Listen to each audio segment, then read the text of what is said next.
Alaska's hidden supervolcano is awakening, and experts are shocked by its size because what they discovered beneath the remote Aleutian Islands could be more dangerous than Yellowstone, capable of triggering a volcanic winter that would plunge the entire world into darkness. Picture a massive volcanic system hiding beneath the frigid North Pacific, completely unknown to science, until satellite surveys revealed a 12-mile-wide caldera lurking hundreds of feet below the surface. This is not just another Alaska volcano. This is a geological monster that, when it last erupted, may have disrupted ancient civilizations continents away. Now, an alarming cluster of microquakes and strange gases suggests this sleeping giant could be stirring again. Could the next global disaster already be brewing beneath these forgotten islands? The answer begins where the land meets the sea, and where the frontier of science has only just arrived. The Aleutian Islands stretch across the North Pacific like a broken spine, where the restless Pacific Plate dives beneath North America. Here, the planet's tectonic engine runs in overdrive. The Pacific Plate moves northwest at about 3 inches per year, colliding and sliding under the edge of Alaska. This relentless push forces rock deep underground, where heat and pressure melt parts of the mantle. The result is magma, molten rock, slowly rising through cracks and faults, searching for a way to the surface. This subduction zone fuels one of the world's most active volcanic arcs. More than 40 volcanoes, some capped with snow, others shrouded in fog, line up for nearly 1,200 miles. Each is a vent for the energy released as the Pacific Plate is consumed beneath Alaska. These volcanoes aren't random piles of ash and lava. Most are stratovolcanoes, tall, steep-sided mountains built from layers of explosive eruptions and viscous lava flows. Stratovolcanoes are known for their power. Their eruptions can be sudden, violent, and far-reaching. Sometimes, the underground magma doesn't just feed a single mountain. Over centuries, it can collect in vast chambers, growing under pressure. If enough magma accumulates and the pressure overwhelms the rock above, the ground can suddenly collapse, forming a giant crater called a caldera. Calderas are not just ordinary volcanic craters. They are scars left behind by the most catastrophic eruptions on Earth, events that can reshape landscapes in minutes and send ash across continents. The Aleutian Arc is a natural laboratory for these forces. The constant grinding of tectonic plates, the steady supply of water from the oceanic crust, and the unique chemistry of the mantle here, all combine to make this region a hot spot for volcanic activity. Every eruption, every plume of ash, every new cone rising from the sea is a reminder that the boundary between land and water, between stability and chaos, is always shifting. Beneath the surface, these forces have sculpted more than the visible peaks. The volcanoes of the Islands of Four Mountains stand as sentinels, but their story begins deep below, where the slow churn of the Earth's interior builds the pressure that one day, in an instant, can change the world above. Alaska's hidden supervolcano is awakening, and experts are shocked by its size because what they discovered beneath the remote Aleutian Islands could be more dangerous than Yellowstone, capable of triggering a volcanic winter that would plunge the entire world into darkness. 6 volcanic cones rise from the Islands of Four Mountains, each with a name etched into scientific reports and aviation warnings: Carlisle, Cleveland, Herbert, Cagamil, Tanna, and Uliaga. From a distance, they look like a scattered chain, each a solitary peak battered by wind and sea. But for the people who watch these volcanoes, each cone is more than a dot on a map. They are living hazards and sometimes sudden threats. Mount Cleveland stands out. It is not the tallest, but it is the most restless. Over the past 2 decades, Cleveland has erupted scores of times, often with little warning. Ash plumes shoot skyward, sometimes reaching 30,000 feet or more, right into the busy flight corridors connecting North America and Asia. Pilots and air traffic controllers know the name Cleveland all too well. A single eruption can divert flights for hundreds of miles, costing airlines millions and stranding travelers across continents. The risk is constant, the stakes immediate. Yet Cleveland is only one face of the cluster.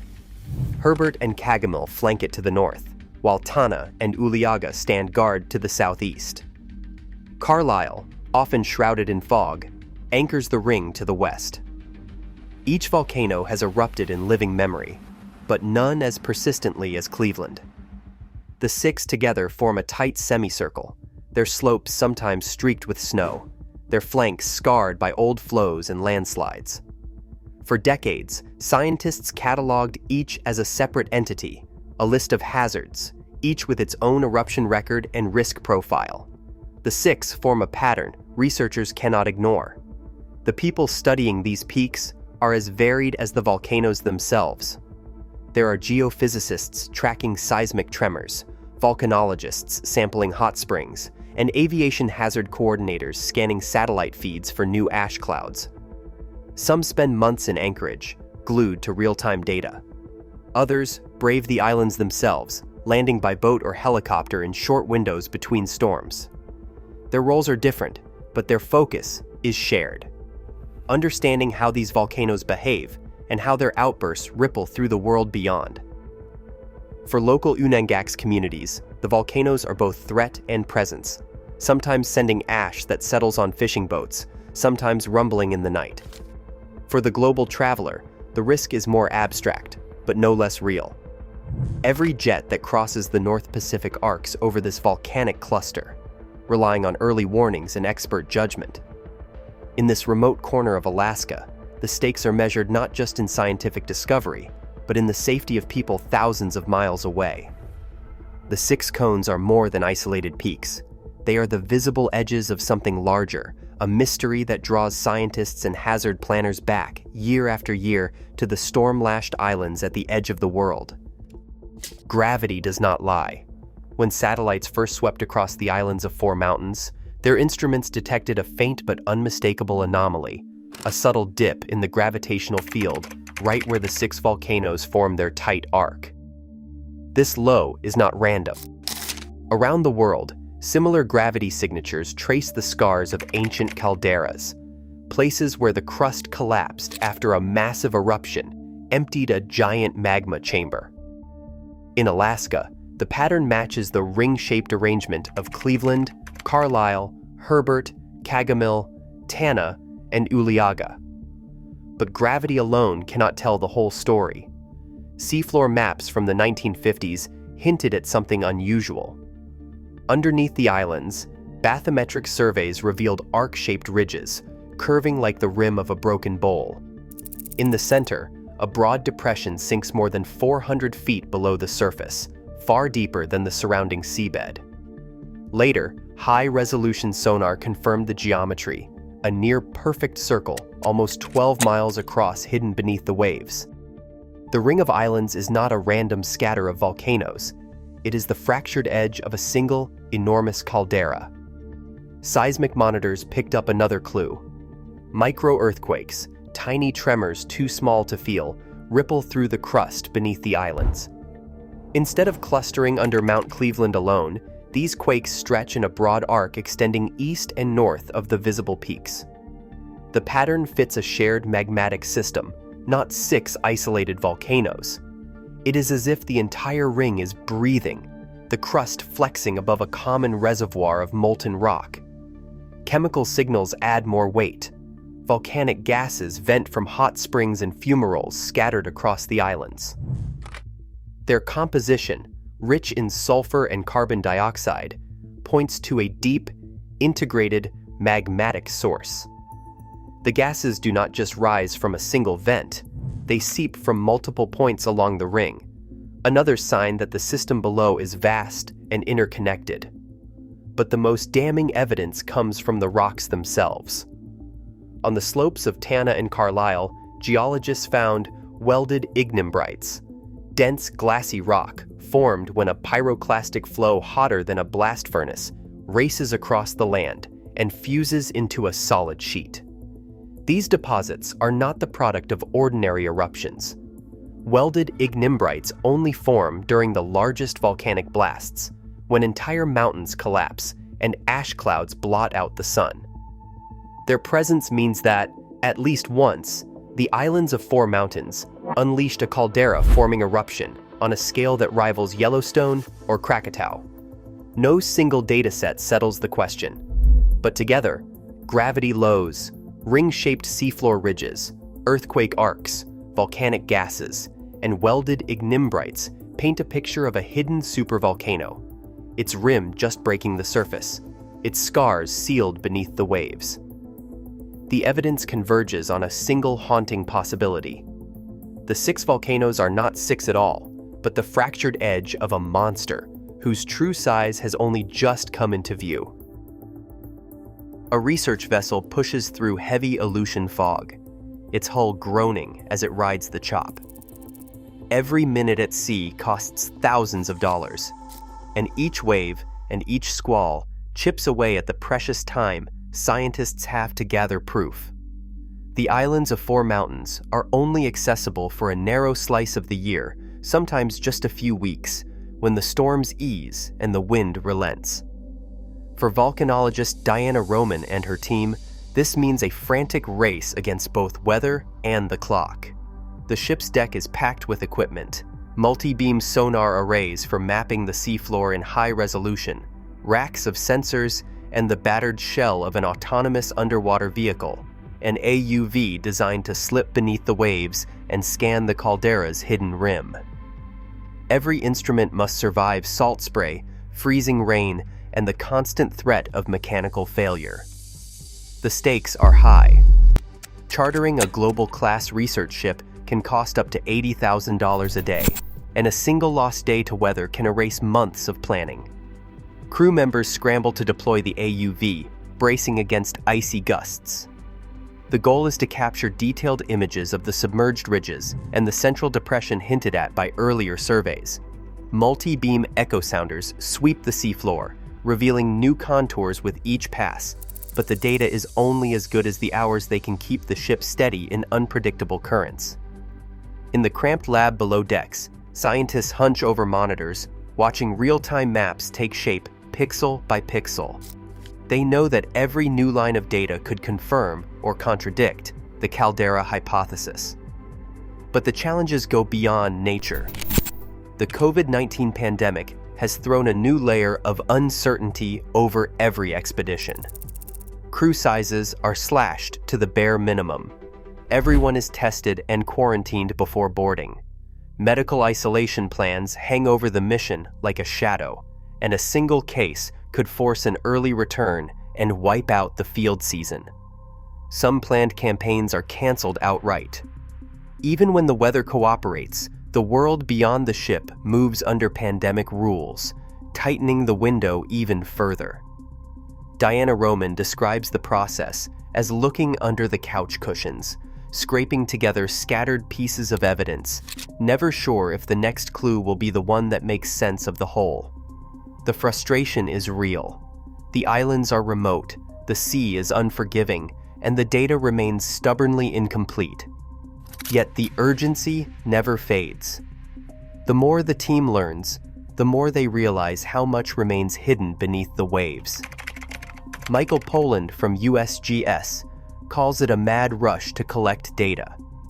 When the clouds part and the seas calm, there is no time to waste. Instruments are dropped overboard, samples are grabbed from rocky outcrops, and every gigabyte of sonar data is a small victory against the unknown. But even after weeks at sea, gaps remain. The caldera's full outline is still blurred at the edges. Questions about its age, its last eruption, and its true hazard hang in the air as the ship turns for home. The cost of chasing answers in the Aleutians is measured in money, exhaustion, and time, always too little and always running out. Jet engines roar above the Aleutian Islands every hour of every day, tracing invisible highways that link North America and Asia. These routes cut straight across the volcanic arc, threading between peaks like Mount Cleveland and Tanna, sometimes just miles from the caldera's hidden rim. For pilots, the danger is not just theoretical. Volcanic ash, nearly invisible on radar, can clog turbines and sandblast cockpit windows in seconds. In 1989, a Boeing 747 flying over Alaska lost all 4 engines after hitting an ash cloud from Redoubt Volcano. The plane dropped thousands of feet before the crew managed to restart the engines and land safely in Anchorage. Every time Cleveland erupts, air traffic controllers scramble to reroute dozens of flights, burning extra fuel and stranding travelers from Tokyo to Seattle. But the risk does not end in the sky. The waters around the islands of 4 mountains are home to the richest fishing grounds in America. The eastern Bering Sea pollock fishery lands over 1 million metric tons of fish every year, worth more than $1 billion. Alaska pollock makes up about 40% of all wild-caught fish in the United States. It is the white fillet in fast food sandwiches, the surimi in imitation crab, the protein that feeds millions. For the crews who work these waters, a major eruption is not just a distant threat. It is a nightmare that could choke the sea with ash, poison the catch, and force fleets back to port. Boats and processing plants across the region depend on clear water and healthy fish. A single ashfall event could wipe out an entire season, leaving thousands without work. Livelihoods are on the line. On the islands themselves, the danger feels even closer. An Unangax elder standing on the shore recalls stories passed down through generations of fire mountains that once darkened the sky and made the fish disappear. For people whose lives are tied to the land and sea, the volcano is not just a distant hazard. It is a presence that shapes every choice, every day. When the ground trembles or the air smells of sulfur, the warning is personal. In this remote corner of Alaska, a supervolcano is not just a scientific mystery. It is a living threat to the fragile balance between sky, sea, and survival. Buried beneath the Aleutian arc, magma moves in silence. Most of it never reaches the surface, pooling in chambers as vast as cities, shielded by miles of rock and ocean. Even the most advanced satellites can only hint at what lies below.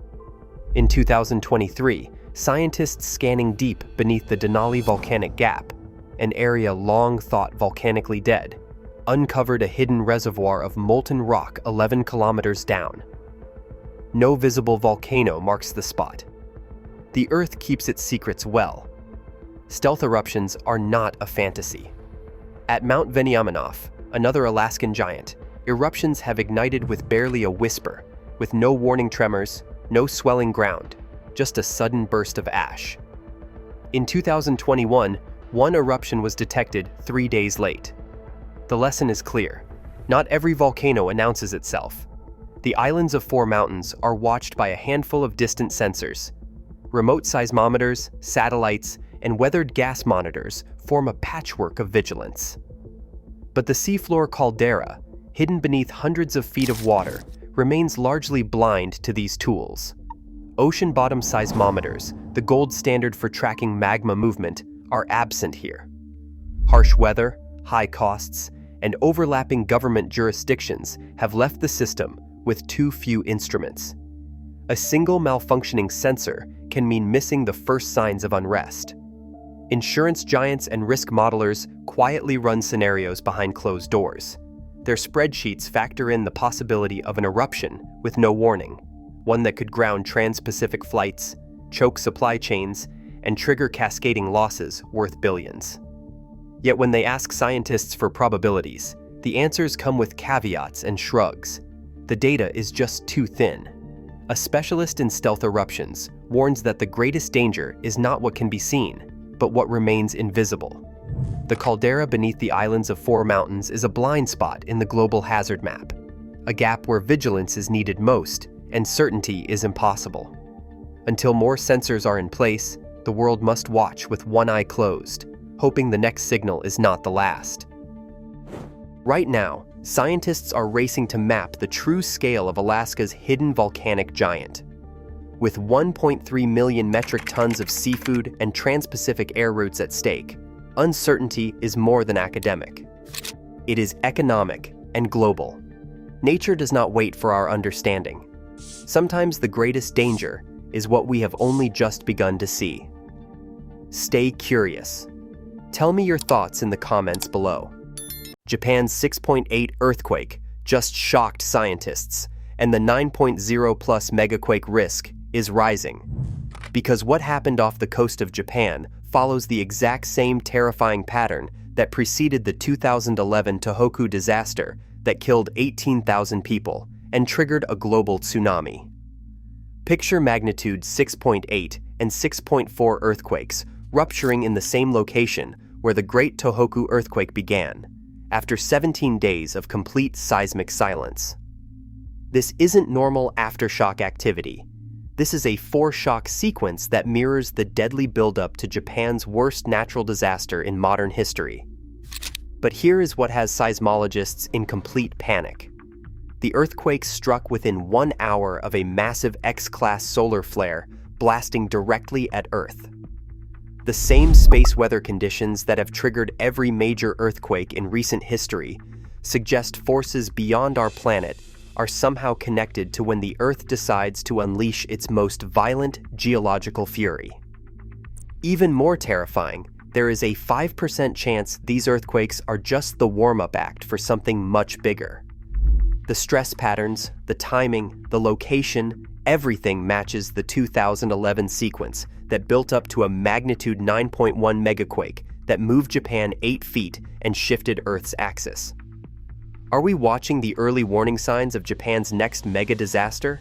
Or has the countdown to a Pacific-wide catastrophe that could dwarf 2011 already begun?